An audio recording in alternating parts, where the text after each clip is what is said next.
Our daughter Ellie suffered a ruptured aneurysm and passed away from that at the age of 14 in July of 2014. She suffered her rupture on the second day of high school. I was actually waking her up to get ready for school when it happened. You know, they're so rare in kids that age that I think even though she'd been suffering from some headaches and some vision things, there's a whole checklist of things that doctors go through before they get, I think, to a brain aneurysm in a child that age or a person that age. And then suddenly you're thrown into this whole process of obituaries and funerals and things like that. And there's no book that comes with that prepping, especially for having lost a child. And, you know, so we start thinking about, you know, when we notify people with their obituaries and things, how people like to send flowers, but there are always people who like to make donations and things. And so we simply Googled Brain Aneurysm Foundation, and we knew we as we looked more and more at their website, we knew we wanted to do something.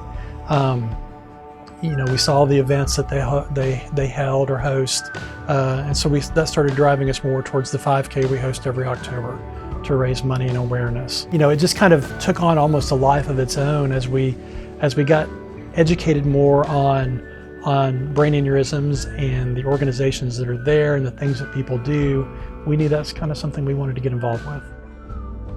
Taking this on more as a defined project for advocacy and helping them in that regard, and that led us down the pathway to Ellie's Law and why we're here in Washington right now to have the advocacy day.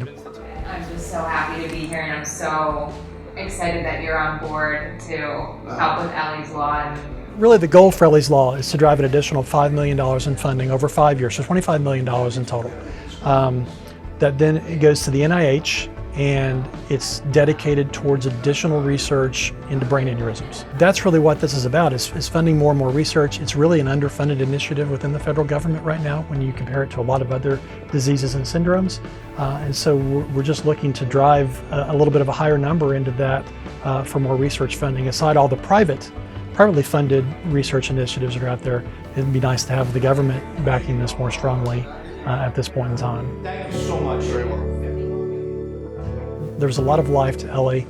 There was definitely a vibrant personality there, really a light that shined brightly on our family. With the race, with days like Advocacy Day, when we're up here doing something in her memory, yeah, we think that she's probably looking down at us and feeling very proud.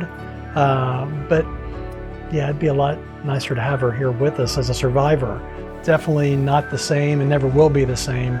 Not having her around the dinner table and at family events and those kinds of things. But we were blessed to have her for the time that we did, and now we're trying to do good things with her story and her memory.